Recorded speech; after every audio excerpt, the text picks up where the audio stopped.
Welcome to season 2 of the Happy Sensory Corner podcast.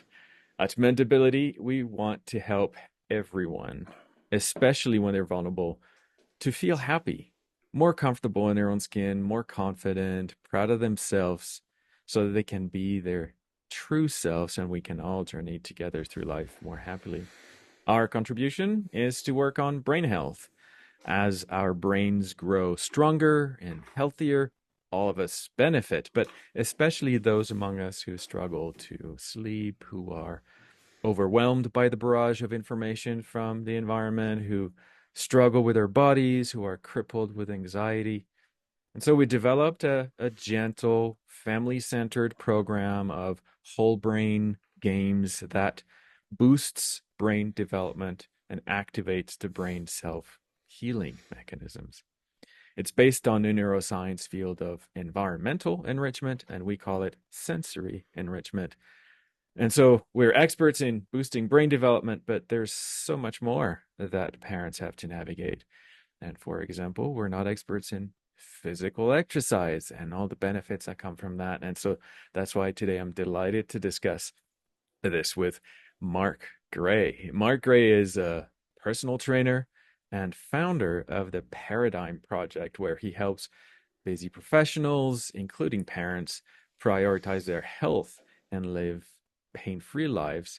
But today we want to talk also about kids and kids with developmental disorders. And I got some cool questions that I want to ask and cover with Gray. And we're going to be talking about our kiddos, the benefits of exercise. You've heard us talk about the benefits of intense physical exercise on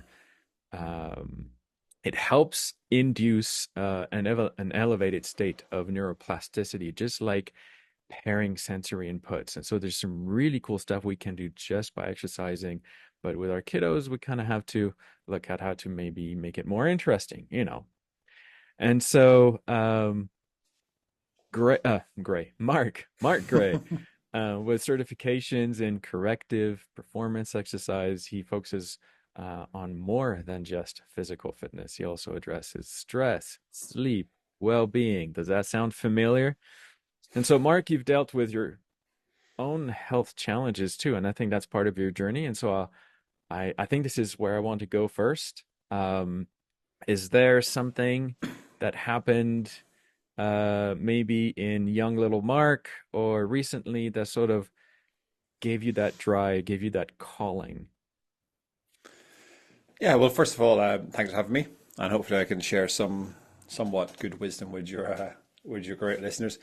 But yeah, if I was going to say if one thing in particular, what comes to recent memory is I played a lot of sports. So sports is what kind of formed me from the time I could walk. I was playing sports, so I've dealt with my fair share of injuries because all my sports were contact. It was all a team, like rough and tumble.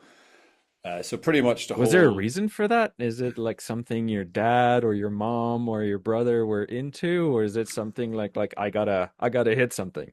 No, it was no, because I'm an I was an extremely introverted, like shy child. Like I was the kid that would hide in the corner.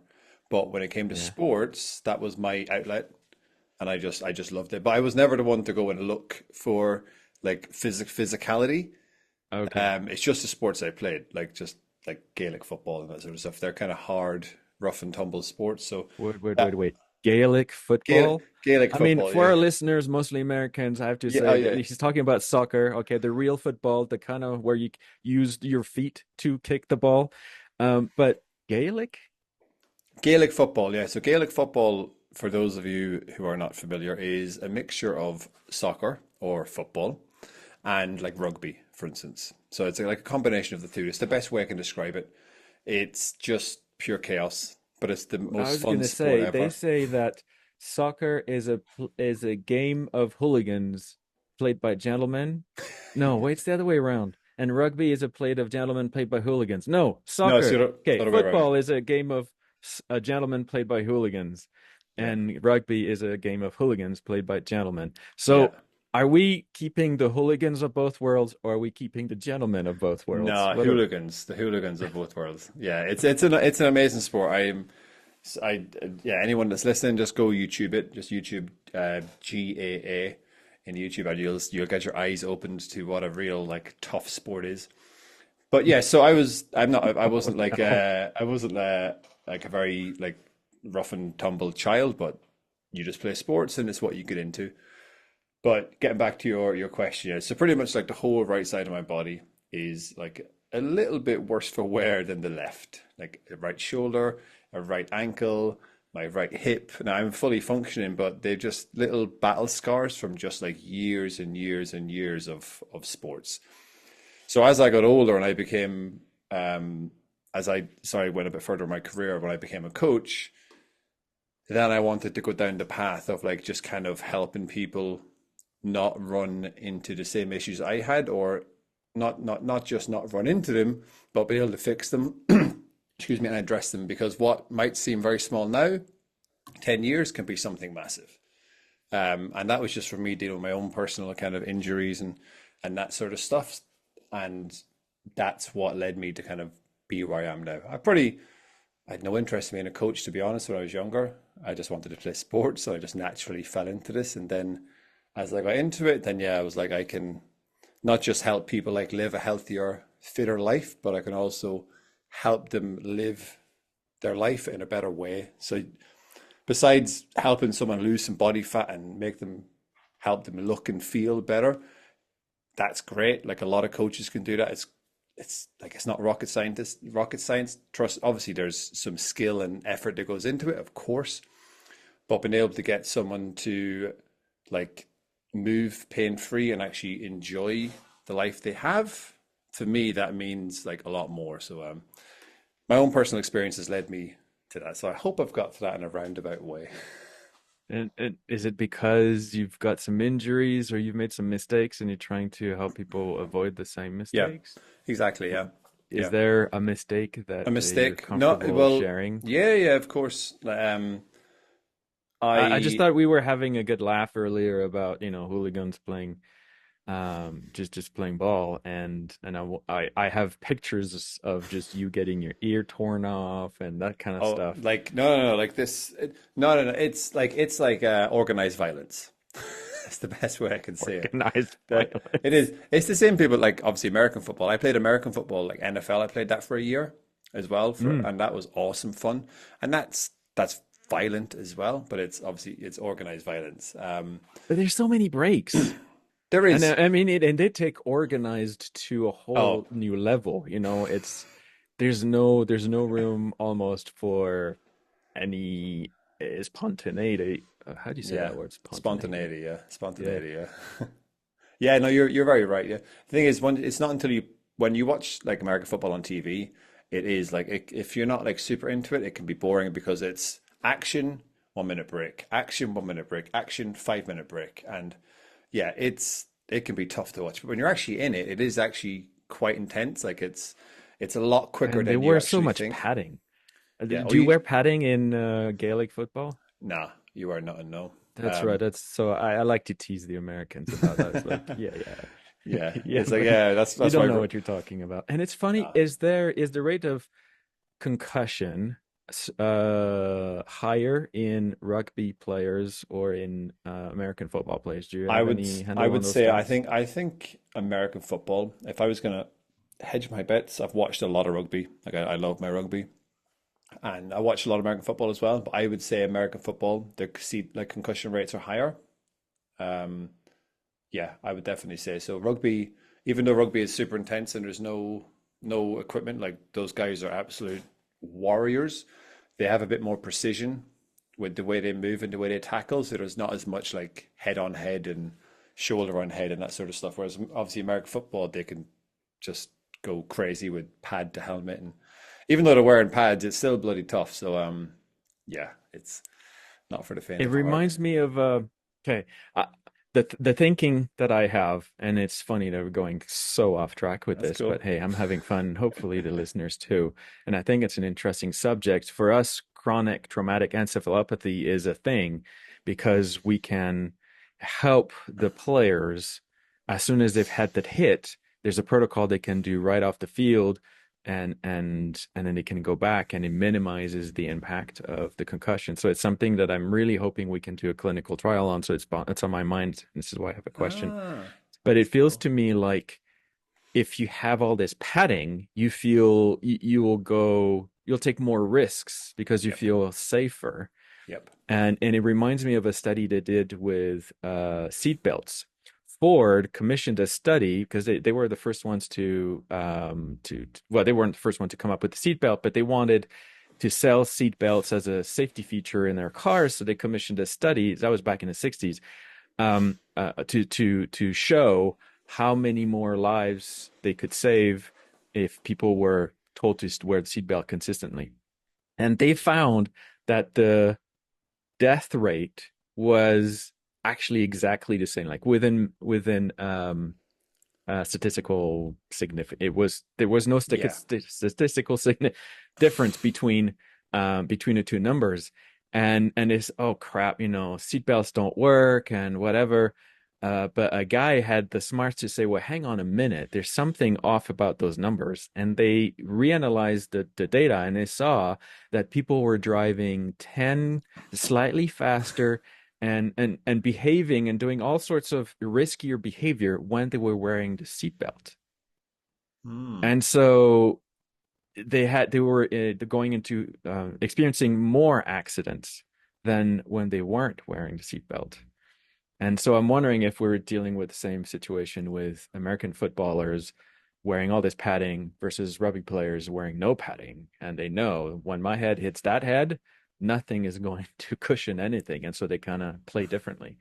Yeah. That's my theory. I just looked up a paper while we were talking, and it says rugby's concussion rate is 28 per 10,000 athletes compared to American football's, which is 17 per 10,000 athletes. So you and I are wrong. There's actually more concussions in rugby players. So Hmm. this whole theory of seatbelts and padding just flies out right out the window.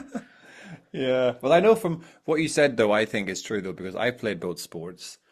And when you are wearing those pads, and I just from watching it as well, like you can't beat the eye test. It's like you do throw yourself into stuff more when you have that padding on. Like you see them, they fly through the sky with like reckless abandonment for their body, which if they weren't wearing those things, they just wouldn't do because you'd break yourself in half. But yeah, so that padding must be protective enough that they're saying more concussions in rugby players. So let's go back to our kiddos with Yeah, developmental yeah. disorders. Um, so with our program, we do sensory enrichment, which is a way of combining sensory inputs and exposing individuals to novelty in a way that triggers a surge of activity and growth in wherever the stimulation is being processed. And so, if we want to help with sleep, then we'll work on a lot chemistry regulation. And to work on chemistry regulation, then we want to train the brain to regulate its serotonin and dopamine better so that the mechanisms of sleep and all that stuff. But we find that sometimes we hit a wall with some of the kids, like they progress really well for a few months and then they hit a wall, and it's normal to see, growth spurts and then periods of plateau while the brain is consolidating and then you'll go back. But sometimes it's hard to get back on that um, growth spurt in terms of brain development, in terms of recovery. And I don't know, 10 years ago, we came across some studies. And when I say we, I mean our program director, the real brains behind the operation. Studies showing that intense exercise induced brain plasticity, induced that elevated state of plasticity where the brain is in hyper repair mode, which kind of makes sense. High intense exercise, you got a lot of changes happening in your body. The muscles are being torn and stuff. So the whole body goes into self repair mode. It was interesting to see that the brain went Hmm. into self-repair mode at the same time. And so since then we've recommended to parents to do high intensity things like squats or going up the stairs a few times until the kid gets flushed in the face, has a tough time breathing. It's like, okay, we reached that moment where the brain is and the body is like really struggling. not the kind of exercise where, because often we get that thing where parents say, oh, my kid is running all the time, he's jumping on a trampoline all the time. I don't need to do exercise. He's already exercising. We have to explain to them the difference between what the kid will do, because as soon as it feels a little bit uncomfortable, they'll stop. Hmm. And the point of inducing that state is to get past that level and to get uncomfortable. And so I'm laying all this context. And now that I've got like a personal trainer and somebody who has that kind of attunement to how to train the body and to get to that level of discomfort, we talked about gamifying. Can you give us advice, or our audience advice, what exercise really gets you to that level of discomfort quickly, other than what we came up with, which is squats? And maybe it's completely wrong with squats. So lots of questions for you. What do you think? Yeah, but yes, I remember we mentioned or we spoke about gamifying things, and I think that's really important when it comes to kids. And like I can relate it back to myself. Like that's the reason I played sports is because it was controlled, and that was my like it was a controlled environment for me to do stuff. If I was outside of that environment, I wouldn't have done it. Obviously, I'd go and kick a ball and all that stuff, but that structure enables you to get past the point that you would do yourself. Like when I was a kid, if I would not run, like I didn't like running. That point where you have to run up and down and up and down, you wouldn't do that. But when you have a coach telling you to do it, you would do it. You get to the point where you feel like you're going to get sick, you have to do it. Now, I'm not advising that. I'm just giving you an example of like how Yeah. structure and someone telling you to do something is a lot different than you going off and doing it yourself. And that goes for adults as well. Like I've been a coach for like 10 years, and clients will go off and try and do their own thing. But when they come and do it with me, it's completely different. The effort is vast.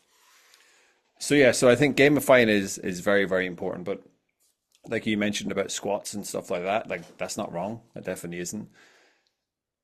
I remember we did mention when we spoke like a month or two ago about like tips for parents, and Mm. one of the things I spoke about was like people are very like these parents are very short in time, whether they have like 5 minutes or 10 minutes.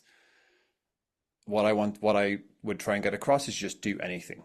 Doesn't matter what it is, just do something. And the same goes when you're approaching this with kids. It's like there isn't a perfect formula. Just get into the habit of doing something. So if all you have in the top of your mind is squats, then cool, let's just do squats. Now, child might get a bit bored of that after a while, so that's when you have to get a bit creative with things.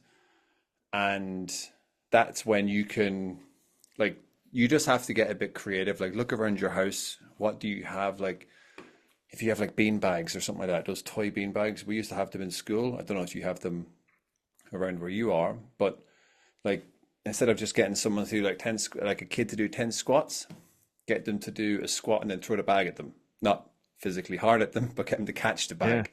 They throw it back, then they squat again. So that's like little things like that. Or Just tell them to avoid the beanbag, kind of dodgeball, you could do and that then as you well, kind yeah. of throw it above their head so it makes them squat, Well, and you do that like 10 times, and there then you all go, of a yeah. sudden they're squatting to save Yeah. their life, which is a lot Yeah. more fun than squatting because You just have to squat. one more Yeah. squat, you're not Yeah. breathing heavily enough. Yeah, but it's true. Yeah, so things like that. Yeah, that's a great option. Yeah, but yeah, things like that make a difference, and it is just about being creative. And like the thing with this is that at the start, you might be sat there like what the hell do I do? It's like all I have is like three exercises or three ideas in my head.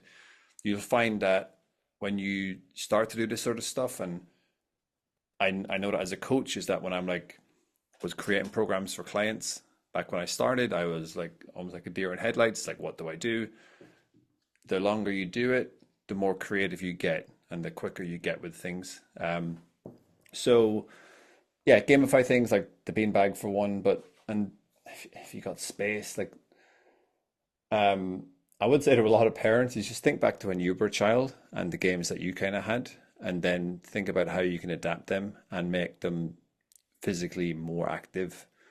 Do the things that maybe you So didn't look want at to do. what they already do. So if they have a hyperactive kid that seems to be climbing stuff, then give them harder Exactly. things to climb, like put a Feed into backpack it. on them and put some weights, What or well, you could obviously everything within reason, and safety is obviously paramount. Let's put that out there.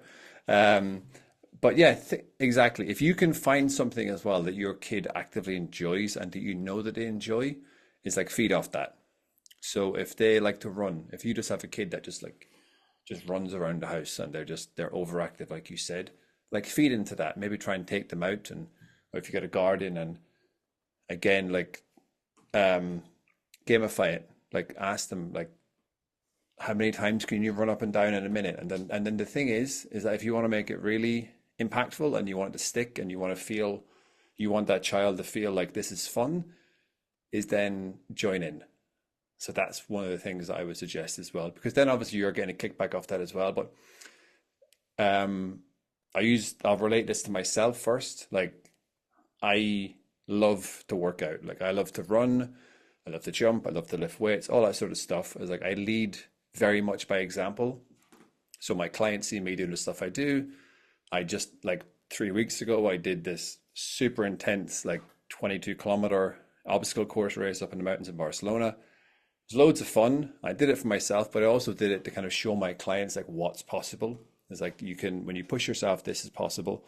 Now, I'm not suggesting you go do that, but the point I'm making is that as a parent, like show your kid what you can do, like join in. So if it's a case of like you're saying to them, let's run up and down the garden as many times as we can in 60 seconds. Now you're making it a competition, you're making it fun. It's like You you do can it, run faster than me. Yeah. Yeah. do it yourself. And run just a little slower so that they beat you once or Yeah, twice, right? yeah, Exactly. yeah. Don't just try and do it to beat them. Try and keep their spirits up. But things like that Okay, will, let me yeah, take a step back and summarize for the yeah. sake Go of ahead. our audience. One, you Hmm. said something is better than nothing, and I was 100%. going to challenge. I will get back to it. So that was point number one. Point Hmm. number two is gamify it. Don't just ask them to do something because we need them to be uncomfortable, and if we ask them to be uncomfortable repeatedly, they're just gonna hate us for it in the end. But and the three is to do it to join them. I want to take it. I want to write it down as a separate point Hmm. because there's a social component to doing something together with somebody else. And for kids with autism or kids with social skills, or I don't like to talk about social skills because it's really not a skill. It's more of a social interest, Mm. and some of the kids sometimes lack this interest in participating in social events, and this gives them an outlet, this gives them practice, this gives them something to do.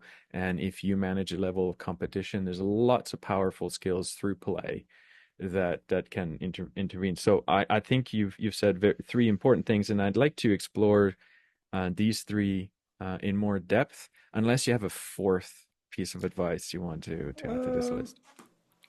no, I'll keep it in the back of my head. If I think of something, I'll tell you. But All right. yeah. So the first one, something is better than nothing. Hmm. I was going to challenge you, and I think I've thought myself out of it uh, while we were talking.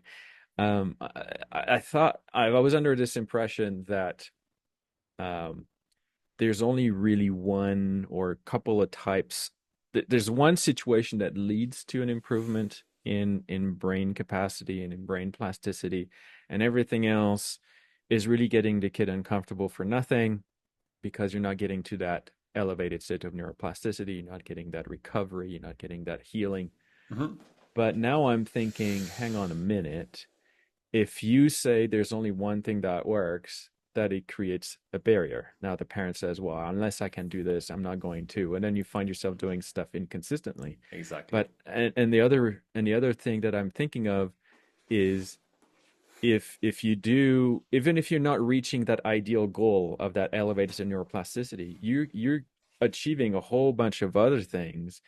The consistency, this consistent exposure to exercise breeds a habit, builds a habit into the person, and that's a wonderful habit to have. But Yeah. then I mean, you still get improvements in coordination and improvements in, in tension and stuff like that. So, is this where you're going with that? Yeah. Like you could add in communication as well, because obviously communication skills, all that sort of stuff. But the like you hit the nail on the head when you said consistency. So it's all about building momentum. The same if it goes with a kid or an adult. Like when it comes to your health and fitness, it's all about momentum, and consistency and momentum go hand in hand. And the thing is that momentum flows forward. That's how we want it to go. Momentum can also flow backwards, which is obviously where we don't want it to go. And that happens with a lack of consistency. But it's all about just consistency. So if you can do something like just every day, that's going to be better. That's going to be much more beneficial than if you wait for perfect circumstances and you do it twice a week. Because then what happens one week when there aren't those perfect circumstances and then you're only down to once a week? And then do you know what? You do that for long enough and then you find yourself where you get zero in a week. Like realistically, whether it's a child or an adult, if it's me or you, it's like when I go to do my workout, like it's not going to be 10 out of 10 effort and 100% all the time. Like if I can aim for like a 7, an 8 out of 10, then that's more than enough. Okay, if you aim for 10 out of 10s, like realistically, it's just not going to happen. I'm not going to go in there and do a 2 or a 3 out of 10. That's just not how I work out, and it's not how most people work out. So if you're going in with just a mindset of just keep this ball rolling, then you are going to be in a much better position than if you were like, it has to be perfect or nothing.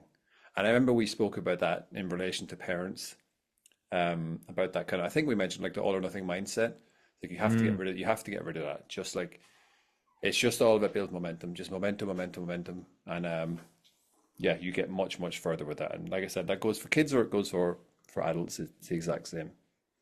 So what advice do you have in terms of keeping or building that consistency? So treat it like a non-negotiable. So in the same way, like we all have calendars, we all put a calendar on our phone or on our laptops, and we schedule in podcast meetings like pick the kids up from school, like drive, whatever it is. Like everything is in our calendars now. You won't meet many people that doesn't have some sort of digital calendar on the go, and you need to put that 10, 15 minutes, whatever it is, like no matter how long you have, put it into your diary I was going to ask as you about the ideal amount of time. So let's put a pin on that one. Right now, we're it's, just scheduling yeah, something in the calendar, non-negotiable. So, yeah. and you saying every day, every other day. What's Again, this there's a few different ways you can look at this. The first one is like what do you have what's available to you? So obviously everyone is different. Like parents are different, I'm different. What what time do you actually have available? Like so if someone says to you like we have like half an hour free for dedicated like time with our kids to do like physical activity, like I'm three going to days. stop you right here. Yeah. A parent of a kid with special needs doesn't have half an hour Yeah. free in their What yeah, schedule available to do whatever they feel like doing. They're but going that's to have to squeeze it somewhere, push something out, yeah. or make a miracle happen of having more than 24 hours in the day. Yeah. Um, That's but why I said I 10 to like, 15 minutes. That's why like I knew it would be all right. short. Like that's why yeah, so that's getting back to the point is like I just use half an hour as an example. Like everyone's different in what they have available to them. So just do what you can. So like if it's a case of you just having 10 minutes and just like moving heaven and earth to have those 10 minutes, then those 10 minutes is more than enough. Now, in a perfect world, you'd have 30 minutes, you'd have 40 minutes, you'd have an hour, because obviously you can do more.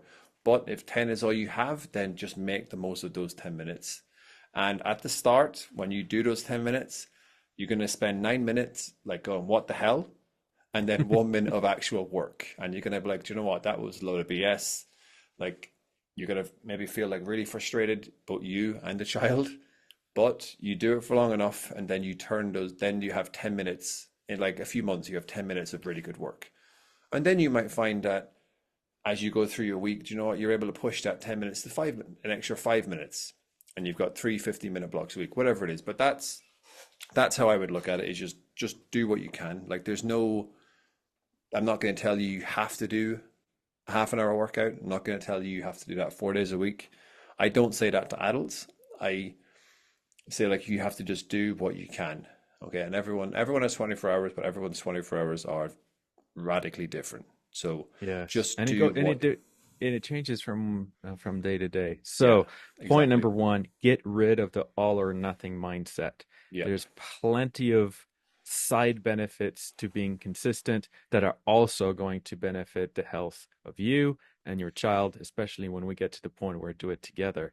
I'd like to spend just a couple more minutes on this idea of building a habit. What can you tell us about habit stacking that would be beneficial for finding 10 minutes? Yeah, yeah. Like obviously, I'm very big in habits. I do a lot of work with my clients. When like depending on how busy someone is, especially parents, like you might have multiple things to do at the same time, especially if you're obviously balancing work and then balancing a child. Try and get in the habit of trying to combine things. So if it's a case of you like sending emails or stuff like that, I'm just going to use the parents for an example here. Is like try and combine that if you can with like some sort of physical activity. Like just get outside and do your emails on a walk for 10 or 15 minutes. Um, and yeah, so that's just, I just wanted to make that point. But when it comes to Have habits you found itself, a good thing that for your clients, what has yep. worked well in terms of habit stacking or and I have the feeling that trying to Hmm. work out and sending an email at the same time is just not going to work, especially Not, if you're yeah, there's, walking and yeah, emailing. I'm thinking a lot of people walking into lampposts and into other people. Um, but you know what works for me, and yeah, it's to have my gym shorts and my socks right there when I get out of bed. that's a big And one then I for a lot see of, that, and I was like, you know what? I'm just gonna put it on. And my goal that day is to at least wear my gym shorts. And then yeah. that way, if an opportunity comes, then I'm ready with my gym shorts to do something. And maybe you know what? I'll just sprint to the garage rather than walk to the garage or something like that. Just wearing the gym shorts empowers me and makes me feel sportier. And you know what? Next thing that happens is, you know what? I do the workout. I put on a load of YouTube and I do a random 10-minute workout and it doesn't matter what it is.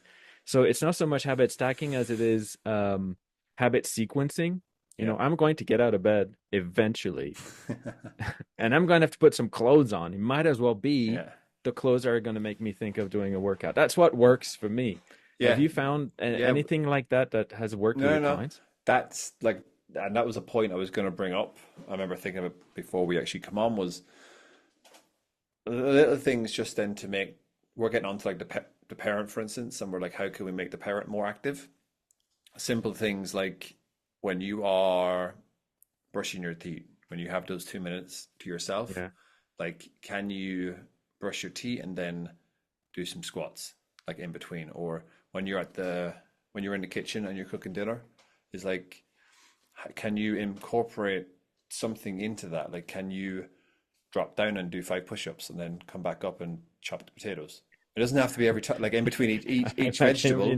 the spouse walking by the kitchen and she's like doing something in the sink, and all of a sudden she drops to the floor and grunts. It's like, oh, Yeah, honey, are you yeah. okay? I'm But good. yeah, I know it's quite funny. But it's things like that that make a difference. And like how you have to look at this is that in isolation, it won't do much. But if you accumulate things like that over a day and then over a week, then they do compound into big things. If someone is able to do 10 squats 5 times a day, in isolation, one set of 10 won't do a lot. But if you do that 5 times during a day and then 7 days over a week, that's a It's gonna lot. hurt the next day. Yeah, I'm Exactly, pretty yeah. sure. And that's how you have to look at your overall physical activity, just piecing it together, especially if you don't have time, which I know the people listening to this don't, is just get a bit more tactile with what you do. Like just like I said, sprinkling a little bit there. Like you said, like run to your car. Like I don't care if it's only 20 yards away. Like just things like that they make a difference. They all add up. And gets back to my point is like just something is better than nothing. And you can get a lot out of a little if you compound it over your day and over your week. Yeah. So yeah, what you said is bang on the money. I love it. Okay, so get rid of the all or nothing and just build a 10-minute workout habit. Yeah. Two, gamify it. So this is when we and maybe talk about gamifying and talk about doing it together at the same time. You mentioned it as the same thing, and I split them, but it's hard to treat them differently. So now we're trying to make kids work out. So Hmm. do you get yourself into a habit of working out first? No, you know what? I feel like if the purpose of you developing this habit is the health of your child, you're probably more likely to be diligent in building this habit than you would be if it was just for you. Yep. And I'm thinking of all those parents who are riddled with guilt and shame without really knowing it. They're feeling Mm. inadequate as parents because having a child with neurological difficulties usually is there's a lot of failure through the day. There's a lot of things that don't happen and you wish would happen. There's a lot of grieving. And so that builds in, and subconsciously parents feel that they don't deserve to be healthy. They don't Yeah. deserve to be selfish and to take care of themselves. And we talked about that a lot with our self-care specialists in previous podcasts. So I'm thinking if we give, okay, we're not going to do this for you, you're going to do this for your child. This sort of lines up more with their current thinking process, which is not Yep. healthy, but at least it's easier. So now we're giving you a reason to build this habit. Yep. And this reason is to get your kid better because physical exercise is going to have an impact on how quickly their brain recovers, especially when paired with our program of sensor enrichment. So now let's talk about it, doing it together and gamifying it for kids. I talked earlier in terms of doing it together, the social benefits, the social development benefits, playing. You talked about communication. Mhm. Uh, what what have you seen work well with your clients in that area of gamifying and doing it with somebody else?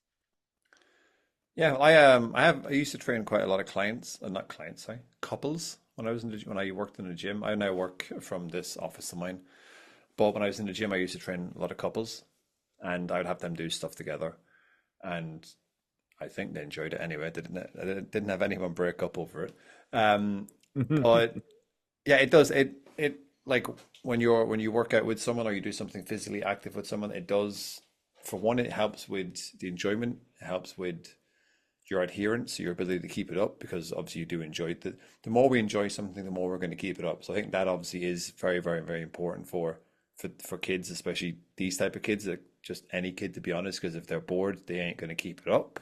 So you need Yes, to yes, find, something I want to mention here that maybe you're not aware of, because we specialize with kids with developmental disorders, their motivation threshold is very different. It's a lot higher. For us to get to do something harder, we can talk ourselves into it almost and we can get it done and we get the dopamine. But for some of those kids, it's like pulling teeth. It's mm, literally that feeling in their minds to get them to transition from the activity that is monopolizing their attention to another activity. This transition is just not going to happen. And so I feel like without gamifying, it's just not going to happen. The yeah, gamifying to me lowers that threshold. Is it, oh, yeah, I remember last time I had a lot of fun trying to avoid that dodgeball and I hated yep, being hit in the head, but it was so funny to play with my mom. I don't know, yeah. something like that. No, I but that's 100%. So that's exactly my thinking. Is you just have to make it. You have to make it as enjoyable as you possibly can. Like don't term it exercise. Like don't come at it with it. Don't tell them like you obviously can, but like you're doing this because it's gonna provide you with X, Y, Z. Do it because it's gonna be fun. Like this is our new game. Stuff like that. Like um, I used to not trick clients in the gym. I used to sneak weights on the machine to make them lift heavier than they were, because if I told them what it was, sometimes their mind would beat them before their actual body. And then after they were finished it, I would say, "Do you know that was like an extra 20 kilos heavier?" And they were like full of surprise. Um, so yeah, keep try to keep as much, or maybe don't tell them why you're actually doing it. Just tell them it's a new game. So this is But we're not but going to do exercise. We need to introduce this as a new game that they're going yeah, to play with their mom. And with yeah, exactly. yeah. And kids often like the rough tumbling with their dad, for Mm-hmm. example. And I'm Mm-hmm. stereotyping genders here, but let's say one of the parents is more likely to, do some tumbling and tickling and stuff like that. What could we do in that moment that would imp that would sneak in some like, physical Some exercise exercise. and Like intense, this, some aerobic. that's where like resistance bands are quite useful. I think we spoke about this before, not today obviously, about the use of resistance bands. I use resistance bands myself, and I use them with like pretty much all my clients. But like a resistance band in my eyes to a kid could be quite fun because they're like massive elastic bands. Like what child doesn't like an elastic band? Except this one is very long and dependent on the resistance. I mean, yeah, can provide much more resistance.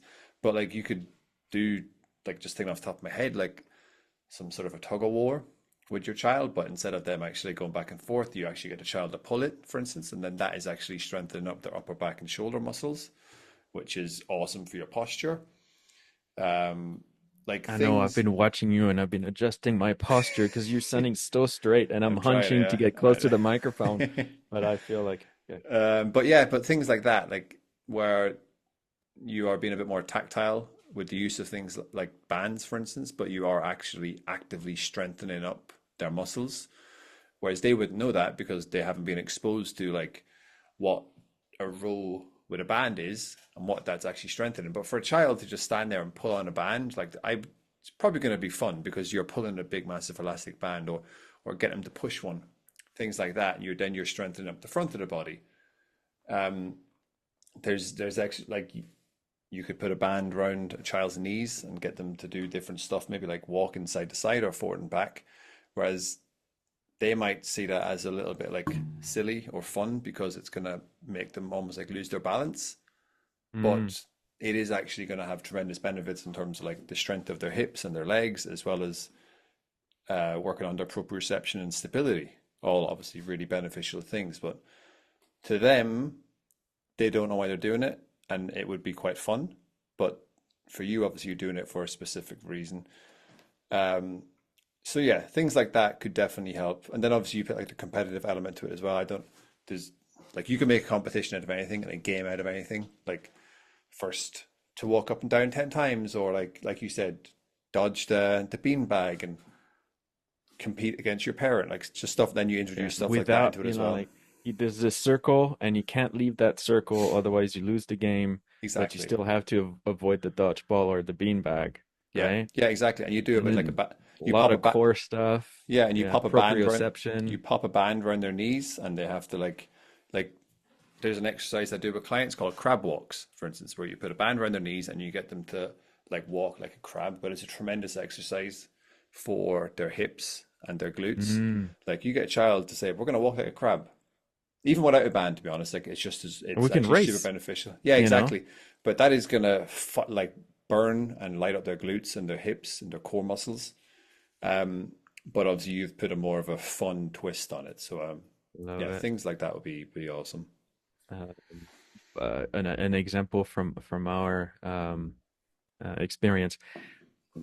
We have kids holding and squeezing really as hard as they can two completely different objects in terms of their weight and their texture. So something like like a marble egg on one end and then like a sock on the other, right?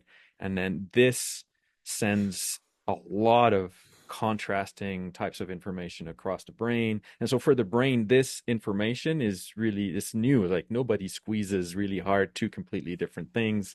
It'll be very often if you squeeze something really hard, it'll be exactly the same thing. So this is this idea of doing something that you already know, but in a twist that stimulates part of the brain. And some of the kids, they were doing this in a special ed classroom, and the kids were getting pretty good at it. But they didn't understand what was going on, and they were like not super excited. So the teacher had this idea of doing the same thing, but on a Bosu ball. Ah, yeah, And now awesome. they're trying to balance and squeeze at the same time. And they're like, okay, how long can you last without falling off the Bosu ball with the squeezing? And the exercise took off, but the benefits of that exercise we're looking for came a lot quicker. And so the progress report was a lot more, there's a lot more progress being reported Hmm. by adding this element of fun that seemed like a distraction at the time because now they're focusing on the balancing. But so yeah, this idea of doing something boring but adding a fun element, Yeah. just another way. And listening, our audience listening, there's lots and lots and lots of different ways to do it. If they're not the creative type, Hmm. is there a place where they could go to get ideas for adding a Uh, gaming Well, a I fun in element to something boring? like in all honesty, like we're in an age of AI now, and I'd suggest looking there. Like I use ChatGPT just to bounce ideas off. Like just like I not to like use concrete things, but like I use that as like just a person in the room, and I'll ask it questions on like ideas I have and where I should how I could proceed with those ideas. I can imagine that if you went into ChatGPT and you like put in your situation, like I am a parent, I've got a child like that's 8 years old and they have X, Y, and Z disorder, and you said I want to play like start doing physical activity with them, how could I do it? I could probably guarantee it might throw up an idea or two, and if it's not like something that you're Oh, well, going to let's use. have some fun. I'm loading up ChatGPT on my phone. And what's a boring okay, squats. Here you go. I'm Yeah, gonna say okay, I'm doing this live. Um uh, I want to stimulate brain plasticity in kids with developmental disorder. A good way to do this is high intensity exercise. I am thinking about about asking my kid to do 10 squats. I think it is going to be boring. Can you give me ideas of ways to make this more fun for a kid? How's that for a prompt? sounds pretty good. Yeah, All right, let's go. ChatGPT is saying, I've got a dot. It's thinking. I was It's thinking. Yeah, thinking. To make squats more engaging and fun, you could add a playful or imaginative twist. Here are a few ideas. Animal squats. Turn each squat into a different animal jump, like a frog, kangaroo, or bunny. Your child could make the animal sound or hop after each squat to add excitement. Two, treasure hunt. Place small objects like a toy or card on the floor and have your child squat to pick up the treasure. You can set up a story like they're finding magical items or collecting points. Three, race against the clock. Use a timer to see how many squats it can do in 10 seconds. Keep it lighthearted. Let them win by challenging them to beat their own number each time. Dance squats. Put on their favorite upbeat music. Integrate squats into a dance. Let them squat in time with the beat and after a certain number of claps. Imagination storyline. Create a short story where squatting represents something fun, like ducking under a branch in a jungle or getting ready to jump over a big puddle. There you go. There you go. That took 10 seconds, but that was and pretty we got good. five Like, ideas. And I'm sure yeah, we could say, hey, give me more ideas, and it'd come up yeah, with fun. Or we can say, here, I've got a ball. How can I bring in a ball into the squat to make that's it more perfect. fun for kids? Yeah, So yeah, there you go. That's a very practical tip for our non-creative parents, and yeah. I love that. So, and doing things together is the third point. So if you remember, one was get rid of the all or nothing mindset. The consistent habit of exercising is going to bring a whole lot of benefits. Two, gamify it. Without the gamification, you're asking kids to pull teeth if you're going to ask them to do something uncomfortable like high intensity exercise. So there you go. Ask ChatGPT to give you some ideas, and you can be as specific as you want and describe your specific situation. Three is do it together. Let's talk about it for a few minutes. What do you have to say about doing? We talked about you said you trained couples, Hmm. right? Did you see additional benefits in the exercise when they were doing it together compared to training single people? There's pros and cons to it. Yeah, definitely. Because I would train them as a couple, then I would train them individually as well. But when you are training together, for instance, you will see that they'll push each other a bit more. Like whether it's trying to impress each other or just trying to show off or keep up, whatever it is, like there's that natural competitiveness comes in.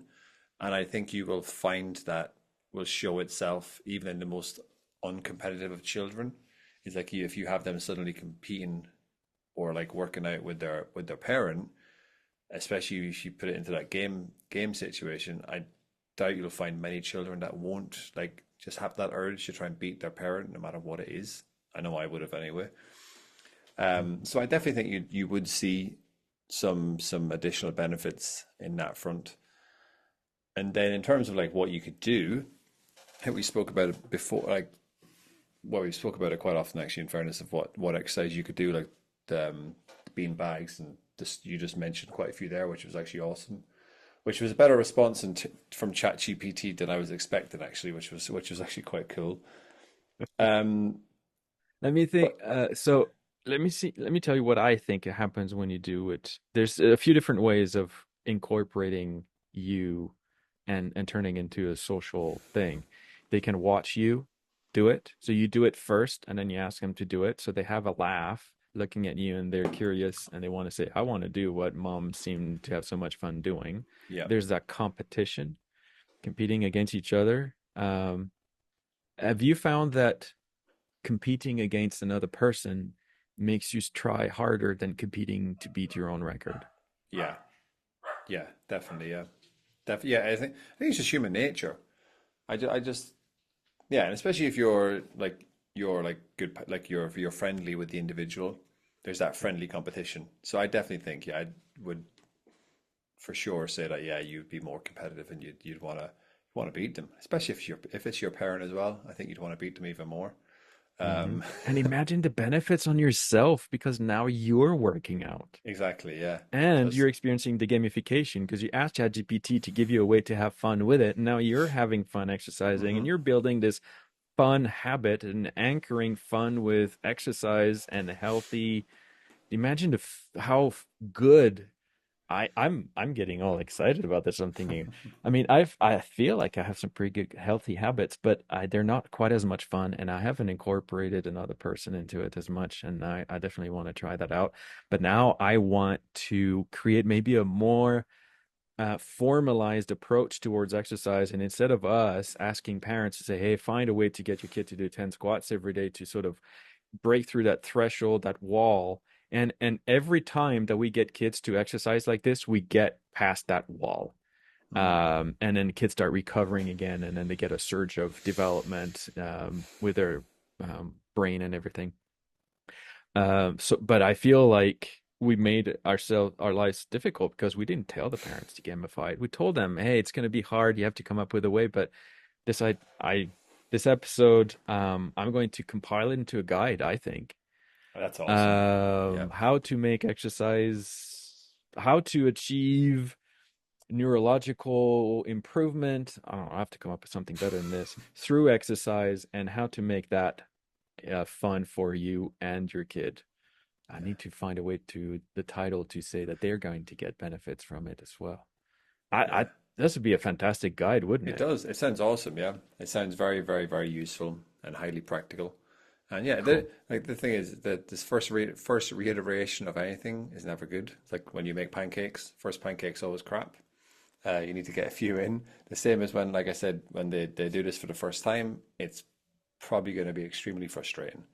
You just got to stick at it, and it will get better, and you'll enjoy it more. And then that's the key. Like if you compare exercise with fun, then it's a winning combination because it's a combination that you'll keep on doing.